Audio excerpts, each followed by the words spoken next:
Hello everyone. Today I've got a really cool theme to talk to you about. It's animal classification. What is animal classification? The earth is covered in cool animals. Lots of, everywhere we look. In the ocean, on the land, in the parks, in the forest, in the desert. There's cool animals, cool living things everywhere, right? And when we look at them, we want to understand more about them. And so we need to create groups so that we can say, like, okay, these animals are kind of similar. These animals are a little bit the same.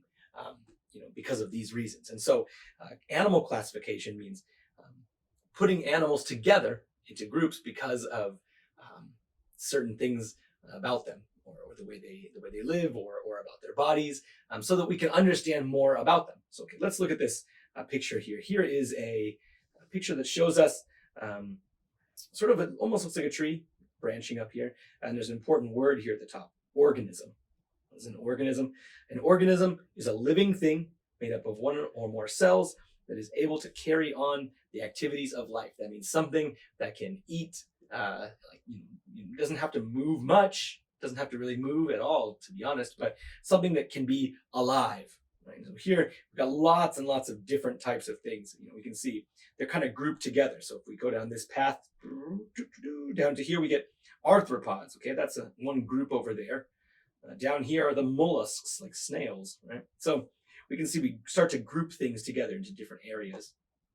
So organisms. Organisms just means living things.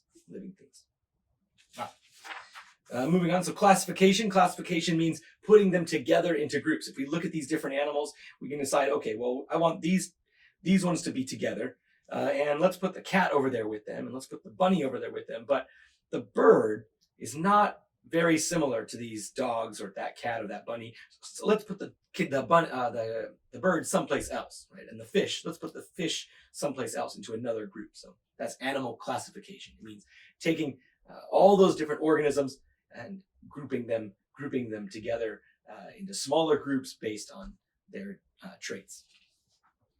All right. So the two things that are probably maybe the most important when we look at the first sort of branch of dividing animals into different groups is this idea of vertebrates and invertebrates. Vertebrates and invertebrates. So here we've got a picture here. You can see there's a giraffe, and here we've got a frog or a toad. Down here, I don't even know what this guy is. Pretty cool looking. This looks like a dog. Up here we've got an elephant. And then over here we've got a jellyfish. Now, can you think of something that's quite a bit different between these two groups? All these ones over here and this one over there. There's a clue over here. If you look carefully, you can see all these pictures. It's not like a normal giraffe, right? These are just giraffe bones. And this isn't a normal picture of an elephant. These are elephant bones. So what do you think is, the difference between this group and this group? Well, if we read down here, the vertebrate group, a vertebrate is an animal with a backbone. The backbone means that bone that runs down from its head, down its neck, and then down its back. You can see it's a very long backbone here. This one goes into a tail. The backbone here in the frog is right there. In this dog, the backbone goes down the neck and then down here. And in the elephant, down the neck and then again down the back. So it has a backbone. The name comes from the word vertebrae, which are the bones that make up the backbone. So you can see all these different little pieces that make the backbone. Like they're like little, kind of like the same shape again and again and again. Like 1, 2, 3, 4, 5, 6, 7, 8. This one's got a lot of them. Whereas the frog, only a few little pieces, the vertebrae, the pieces that make the backbone. So if these animals have bones, if these animals all have a backbone, then what do you think about an invertebrate? What kind of animal is that going to be? Well, an invertebrate are animals that don't have bones, especially a backbone. They don't have a backbone. Now, that's okay, right? A jellyfish doesn't have any bones inside of it, and it can still move around and live. It doesn't really matter if it has bones or no bones, but that's the first sort of group that scientists use to separate things into smaller groups. So does it have bones? Yes, it's over here with the vertebrates. Does it have bones? No. Oh, it's over here with the invertebrates. Now, really quickly, before we go on, I have a chart here to show you. Let's see here. So you see this chart right here? we've got pie chart. So if we have this whole thing, that will be 100%, right? And we can see there over here, there's a lot of blue and then just a little bit of this pink color right here. Which one of these colors do you think shows the percentage of vertebrates to invertebrates? So, do you think there's a lot of invertebrates, like jellyfish, for example, and only a few vertebrates, like these animals on that picture, like the ones with the bones? Or do you think there's lots of animals with bones and only a few animals without bones, like jellyfish? What do you think on the earth? Now, it seems a little bit surprising, I think, but actually, most of the animals on the earth are invertebrates. So most of the animals, most of the living things moving around on the earth, most of the animal organisms on the earth are invertebrates with no bones. And only a small percentage, only 5% have bones. So 95% have no bones and only 5% have bones. Okay. Now, yeah, that's quite interesting, right? But you can imagine it's not just jellyfish, right? There's not 95% jellyfish. It's jellyfish and it's worms and it's ants and beetles and butterflies and things like that. There's so many living things that don't have backbones, and that's how it can be like that. That's how it can be so many. Even though we think of big animals like whales and elephants, how could their part be so small? But it is. So yeah, so vertebrates and invertebrates. That's sort of the first way that we break it up. Now for this video today, we're going to be focusing on the vertebrates and not the invertebrates. So let's move on and start checking out some of these animal classes. The first class we're going to talk about are mammals. Mammals should be very familiar to us because we are mammals. All right, now let's look at the rules down here for what mammals are. All mammals have these qualities in some way. There might be a little bit of change between them, but all mammals, these are the same sort of rules that apply to all mammals. So down here, all mammals have a backbone. All mammals are warm-blooded. That means that we have to keep our body the same temperature all the time. Our body, we need it to be about the same temperature. It doesn't matter if it's winter. It doesn't matter if it's summer. Our body has to stay the same temperature, right? Which is why in wintertime, if we get too cold, we put on a coat. In summertime, our body can sweat, right? And sweat helps cool our body down so that way we can keep the same temperature. So all mammals have some type of hair. Now, that's quite a bit different between animals. So, a rhinoceros doesn't have very much hair. Neither does an elephant, but this lion has lots of hair. This bear has lots of hair. This orangutan has lots of hair. So they don't have to have the same amount of hair, but all mammals have something like hair or some small amount of hair. All mammals breathe with lungs, right? We breathe and we take a deep breath.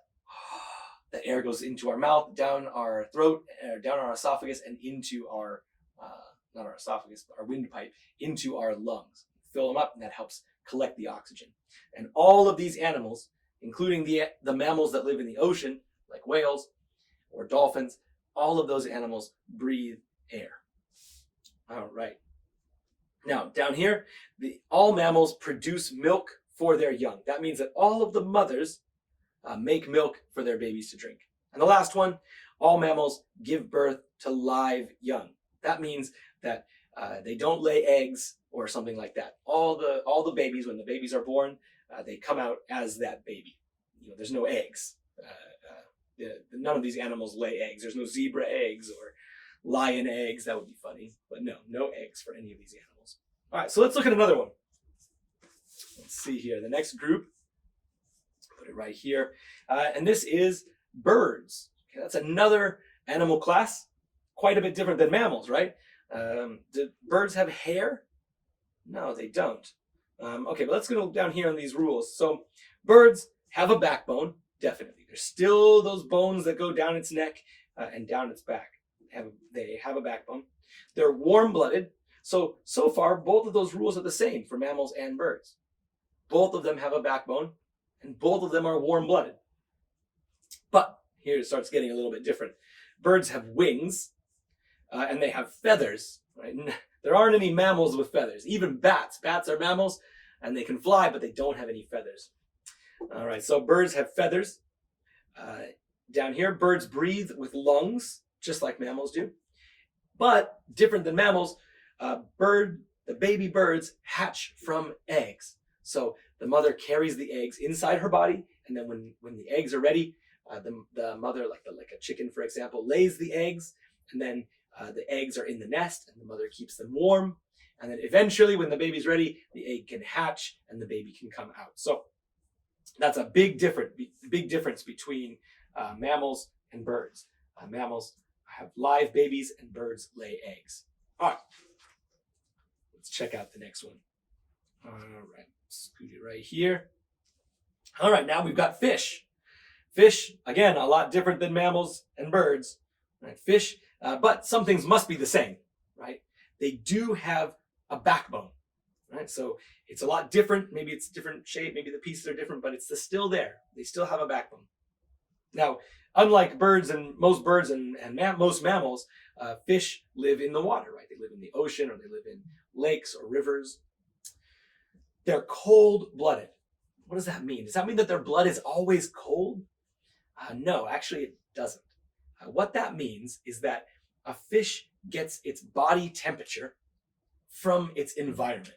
So if the water is cold, the fish's body temperature is cold. And if the water is warm, the fish's body temperature is warm. The fish and other animals that are cold-blooded do not have to keep, their body temperature can change. Now, too much change might still hurt the animal, but they get their temperature more from the environment around them, whereas animals that are warm-blooded like us, like other mammals and birds, they have to keep the same body temperature from inside. It has to sort of control its own body temperature. These words, warm-blooded and cold-blooded, we used to use them a lot. Now we don't use those words as much, actually. What we use are endothermic. Endothermic is warm-blooded. That means it comes from inside. And ectothermic means cold-blooded. It means that it comes from the outside. Ecto means outside. And thermic means temperature. So the temperature comes from inside, or the temperature comes from outside. So usually you might see, maybe nowadays you might see those words endothermic and ectothermic more than warm-blooded and cold-blooded. All right. Let's look at our next one. Here we go. How about if I scoot one of these down here? Now we've got more space up here. All right, here's reptiles. Let's look at reptiles. A cute little turtle. I had a turtle like this a long time ago. I think this is a red-eared slider. That turtle was one of my pets, but he wasn't very nice to me. Every time I would try and feed him, he would try and bite my fingers. But yeah, but they're pretty cute and they're fun to watch. They swim around and climb up on rocks and stuff like that. So reptiles. What are reptiles? Well, let's look at the rules for reptiles. All reptiles have a backbone. So there we go. Same as the mammals, same as the birds, same as the fish. Reptiles are cold-blooded, or ectothermic, cold-blooded. So that's the same as which one? One of these other classes that's on here on the table was cold-blooded or ectothermic. Do you know which one it was? Was it mammals? Was it birds? Or was it fish? Which one was cold-blooded or ectothermic? Mammals? No, not mammals. How about birds? No, not birds either. Fish. Fish is the right answer. I hope you guessed fish. Fish and reptiles are both cold-blooded. That means they get their temperature from the sun. And oftentimes, if you see reptiles, like turtles, for example, when it's the afternoon and the sun is out, a lot of times you'll see them crawl out into the sun, crawl out maybe onto a log or onto a rock. That way the sunshine can shine on them, because then that sun will warm up their body, and they sort of collect their body temperature from their body, or from what's around them, like the sunshine or something like that. So yeah, you'll see a lot reptiles laying out in the sun. Reptiles need to use the environment to control their temperature. Okay, next rule. Reptiles have scaly skin.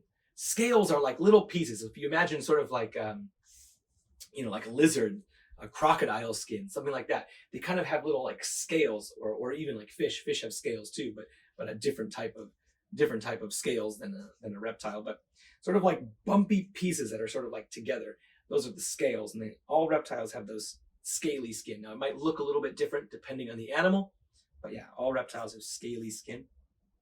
Reptiles breathe with lungs. That's very important. So that means that an animal, like for example, a turtle that might love to swim around in the water and live in the water, spend a lot of its time in the water, it still needs to come up to breathe air. And one time I was in Hawaii and I was snorkeling in the ocean, and I saw huge sea turtles. And so sea turtles are reptiles, and they live in the ocean, right? They don't really come out on the land at all, except to lay their eggs. They come out onto the beach to put their eggs on the sand. But the sea turtles live their whole life in the ocean. But they're reptiles, and that means that they have to breathe with lungs. So I would see the turtles, they would stay down in the bottom. They can stay underwater for a really, really long time, but eventually they have to come up to the top and take a deep breath, and then they can swim back down and then, stay under the water for a long time. But yeah, so all reptiles breathe with lungs. And the last one, reptiles hatch from eggs. Hatch from eggs. So the mother lays the eggs, like the sea turtle. I said the sea turtle goes up onto the land, climbs up onto the beach, and lays its eggs in the sand.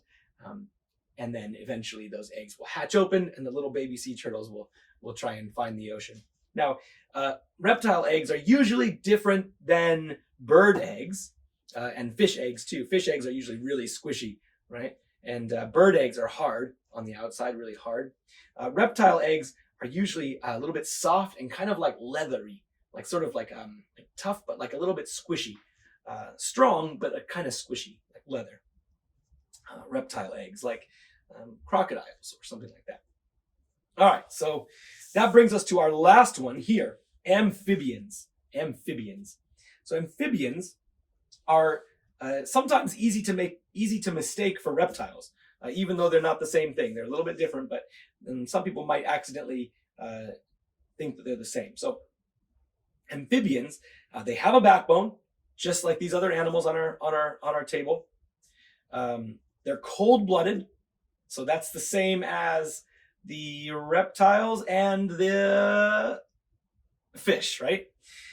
Now, some differences between amphibians and reptiles are the skin. So reptiles had scaly skin, that really bumpy scales, whereas amphibians have smooth skin with no scales on it. And usually the skin on an amphibian, on most amphibians, needs to stay very, very wet.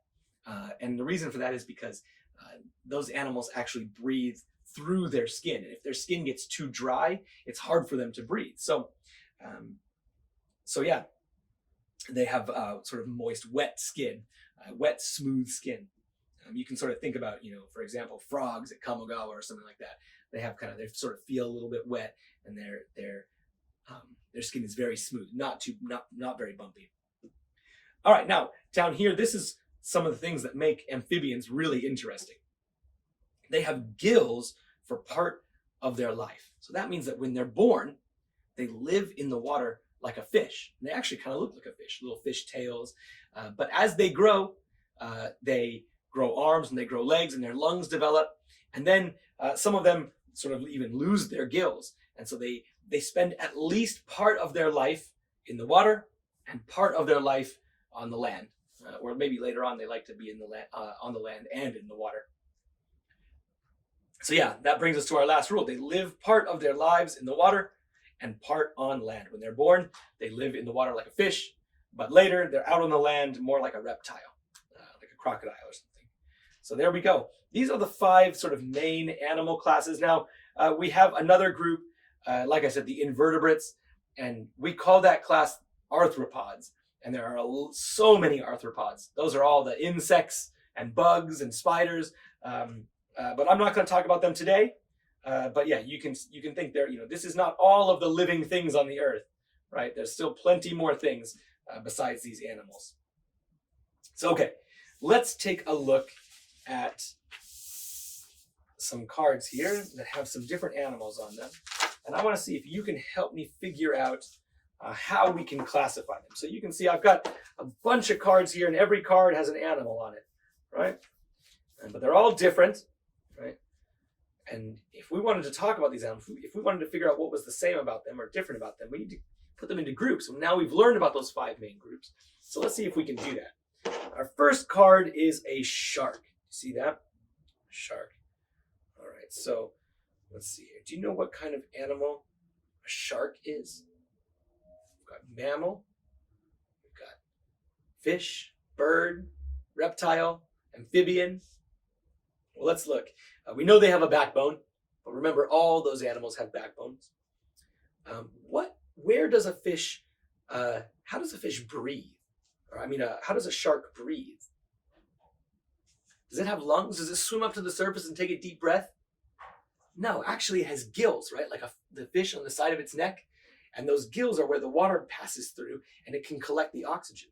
So a shark doesn't have any lungs, so it can't be a mammal, it can't be a reptile, it can't be an amphibian, it can't be a bird. So it must be a fish. It must be a fish. Let's skip that one. Go to the next one here. How about this? A human. A human. Do you think a human is a fish? No. We don't lay eggs, and we breathe with lungs, so we can't be a fish. Okay. Do we have feathers? Nope, no feathers. All right. We've got a backbone. Our babies drink milk. We have hair. So that means we must be a mammal. So now we've got a fish over here, one group, and we've got a mammal right there. All right, let's take a look at this one. This is a kangaroo. Now a kangaroo, let's look at this. Do you think? We look at the kangaroo's body. You can see a tail. We can see legs and arms. We can see some ears. Is a kangaroo a furry animal? Do you think a kangaroo has hair? Yeah, it definitely does. It does have hair. So that means it can't be a bird, right? It's not going to be a fish. What are the animals that have hair? Mammal. So that means a kangaroo and a human are both mammals. Now, we're quite a bit different. Humans and kangaroos are not very similar, right? But we are the same class of organism. We are both mammals. All right, what about this? We've got a crocodile here. Crocodiles and alligators look very similar, but they're a little bit different. But a crocodile, what class do you think a crocodile is? Is it like a fish? Not really. They do like to go in the water, but they don't live in the water all the time. They're cold-blooded or ectothermic, like a fish, but they have lungs, like a mammal. But they don't have any hair. They have scaly skin. That makes them a reptile. All right, let's move them here. So now we've got fish, mammals, and a reptile right there. All right, here's our next card. Our next card is a toad. Frogs and toads, very similar. Let's see here. Do we think it goes over here with the fish? I don't think so.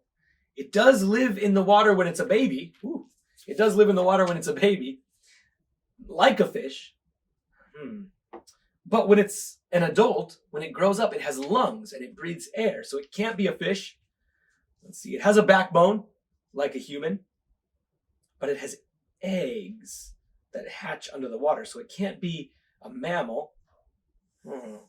Maybe over here? Crocodiles like to live in the water, and frogs and toads like to be in the water too. But wait a second, reptiles, like a crocodile, have bumpy, scaly skin. And what about a toad? Is its skin smooth or bumpy? It's smooth, right? Smooth and wet. So that means it must be something different. It's an amphibian. All right, we've got fish, mammals, reptiles, and amphibians now. Okay, let's see. What do we have next? How about, let's look at this one. All right, what is this? It's a penguin, right? We've got a penguin. Let's see, penguins love to swim in the water, but they're not a fish. Let's see here. They breathe air, but they're not mammals. They don't have any hair. They've got feathers. Do reptiles have feathers? No. How about amphibians? Nope. So that means it's something different. Do you know what that class is? It's not fish, it's not mammals, it's not reptiles, it's not amphibians, it must be birds. Birds. There we go. So if we've got our 5 classes now, let's go down this list and I want you to say these words with me. Ready? Fish, mammals, reptiles, amphibians, and birds. Now just you. I'm not going to say it. I just want to hear you say it. Ready?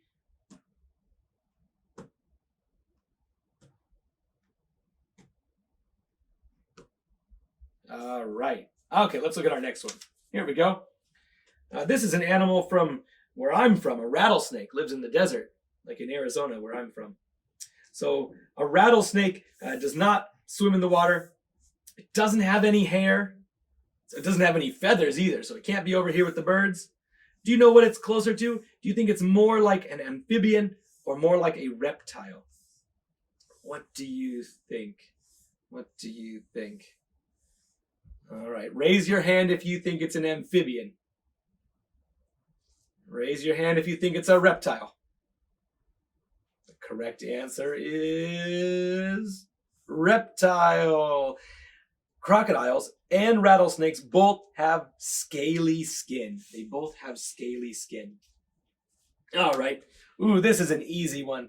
This is a clownfish. A clownfish. Why is that an easy one? Because it says the class right at its name. It's not a clown mammal or a clown bird. It's a clownfish. So we can see easily, right? It doesn't have any feathers. It's not going to go over there. Doesn't breathe any air, so it can't go there. Doesn't have any leathery eggs like a reptile. Definitely doesn't have any hair. That would be funny if a clownfish had a bunch of hair on its head. So it goes over here with the shark. They both lay fish eggs. They both breathe with the water, with gills. And yeah, they both have different types of scales, but not big bumpy ones like the reptiles. All right, let's look at this one next. All right, this is a salamander. A salamander, it looks a little bit like a lizard. Well, it is sort of like a lizard, right? It's got a body that's shaped almost exactly like a lizard. Its head is sort of shaped like a lizard. So maybe we would think it should go over here with the crocodile. But actually, it goes over here with the frog and the toad. There we go. Because a salamander has smooth, wet skin. Very interesting. All right, let's look at this one. Here we go. This is a pelican. Where should I put the pelican? Over here with the fish? No, it likes to eat fish though. How about here? Does it have any hair? No, and it doesn't have live babies. It lays eggs. But it doesn't lay squishy, leathery eggs. Let's see. It doesn't have smooth, wet skin. It has feathers. So it must be over here with the birds. All right, let's go through this list one more time. And I want to see if you can tell me one more time what these animal classes are. All right, you ready? What's this group? What is this group? What is this group? What is this group? And what is this group? I think the hardest word to remember is maybe this one, the amphibians. Amphibians. Maybe fish is the easiest word to remember. Fish, mammals, reptiles, amphibians, and birds. Let's look at one more here. How about a gorilla? Where would you put a gorilla? Does a gorilla have feathers? No. Smooth skin? No. Does it lay eggs? No leathery gorilla eggs? That would be funny, but no. And it doesn't have any scaly skin. Let's see here. Does it breathe in the water? No, gorillas don't spend very much time in the water. A gorilla is a mammal, just like humans and kangaroos. It has hair. It has live babies. The babies drink milk from the mother. It has a backbone and all of those things. It breathes air with lungs. So we can see these are the ways that we start to break up animals into different groups. Remember, I told you there's one more big, huge group that we didn't talk about today. And we call those, most of them, arthropods, like the bugs and insects and things like that. But we have 5 other animal classes that I wanted to teach you about, and I hope you had fun learning about them. What's your favorite animal? Try and think whatever your favorite animal is. Try and think, what class do you think it belongs in? Does it belong over here with the birds? Does it belong over here with the mammals? Does it belong over here with the reptiles or the amphibians or the fish? If you can come up to me at Learning Tree and tell me what class your favorite animal is, I'll be pretty excited. All right, I'll see you next time. Thank you.